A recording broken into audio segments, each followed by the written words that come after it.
Jaron Boots Ennis is currently taking over boxing. If you didn't see, Saturday, he beat Ennis in TKO round 5, an amazing fight. He's basically, the whole fight, dominated the whole fight. He picked him off with body shots, then he knocked him down in round 5, and then he stopped him as Ennis got a cut, and the ref had to stop the fight. So Jaron Boots Ennis, he's come out of nowhere in the past, let's say, year. Before this year, he wasn't really known. He won his IBF title.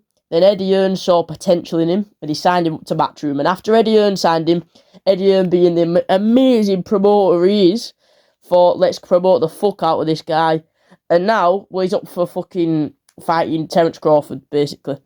He just beat Ennis in. He's retained his IBF title, which I think is the most respected title in boxing because you have to actually defend it. And if you don't defend it, you will lose it. Like the others, like WBC, they don't really give a shit. You can just keep it for years without fighting. We've seen this with Tyson Fury. So, what is next for Jaron Boots Ennis? He obviously just smashed Ennis in, destroyed him to the body the whole fight, and he's a great fighter. His possible fights, you got Mario Barrios, who's the WBC champ. I think Boots would win that as well. He obviously he wants to fight Terence Crawford. That's the big fight. There's obviously been talks with Turki Al-Sheikh to have it in Riyadh season between Eddie Hearn and Turki Al-Sheikh to have him versus Bud Crawford as a main event. And I guess the winner of that probably fight Canelo.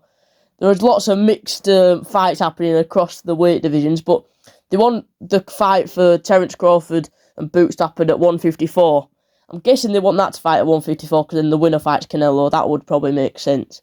So Jaron Boots Ennis, he's 32-0. He's 27. He's still got a lot of time in boxing. He's still got another good 8 years left where he's going to be at his peak. So he's going to be a possible pound for pound soon. Don't even put it past. I think his next fight, he should either be Mario Barrios so he can get the WBC title, Errol Spence Jr., and the winner of that fights Terence Bud Crawford, which that would be a great fight because Errol Spence Jr. is no pushover. He's a very good fighter, and him versus Boots would be a very good fight. And I think the winner of that should fight Terence Bud Crawford, who is arguably pound for pound best in the world. I don't think he is, but you know, he's a Ring Magazine welterweight, WBA, WBO, doesn't have the WBC at the moment, as Mario Barrios has it, and he doesn't have the IBF.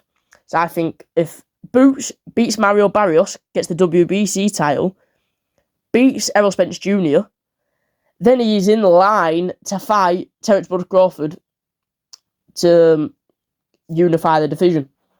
But they want to fight 154, so it will fuck it up a little bit. But fuck knows. That's what I think should happen. There's also the possibility of Conor Benn. He's promoted by Eddie Hearn. That could be a good fight.